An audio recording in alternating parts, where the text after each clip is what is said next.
Praise the lord. ఈరోజు దేవుని వాగ్దానం కీర్తనల గ్రంథము 118వ అధ్యాయము 5వ వచనము. ఇరుకునందుండి నేను యెహోవాకు మొరపెట్టి తిని, విశాల స్థలమందు యెహోవా నాకు ఉత్తరమిచ్చెను. ఈరోజు దావీదు జీవితంలో ప్రతి విషయంలో కూడా దావీదు ఇరుకులో దేవునికి మొరపెట్టాడు.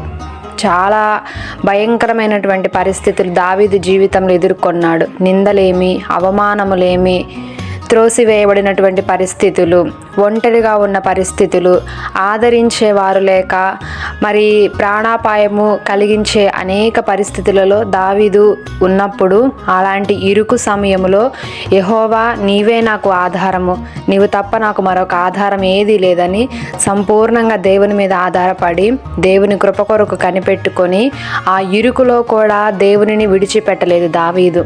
కాబట్టే దేవుడు దావీదు జీవితాన్ని జ్ఞాపకం చేసుకొని ఆ ఇరుకు నుండి విశాలమైన స్థలమునకు దేవుడు దావీదుని నడిపించాడు.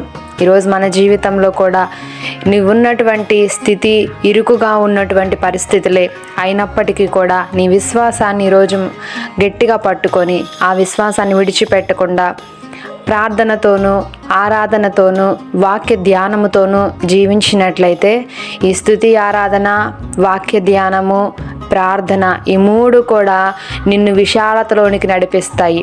ఈ మూడు పరిశుద్ధాత్మ దేవుని యొక్క సహవాసము నీ జీవితంలో మరింతగా పొందే విధంగా చేస్తాయి.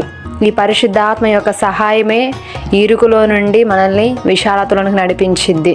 కాబట్టి ఈ రోజున ఎంతమంది ఇరుకులో ఉండి ఆ సమస్యలు అనబడుతున్న బంధకాలలో ఉండి దేవునికి మొరపెడుతున్నారో, యేసు నామములో మీ ప్రార్థనకు జవాబు కలిగి విశాలతలోనికి నడిపించబడుదురుగాక. ఆమేన్.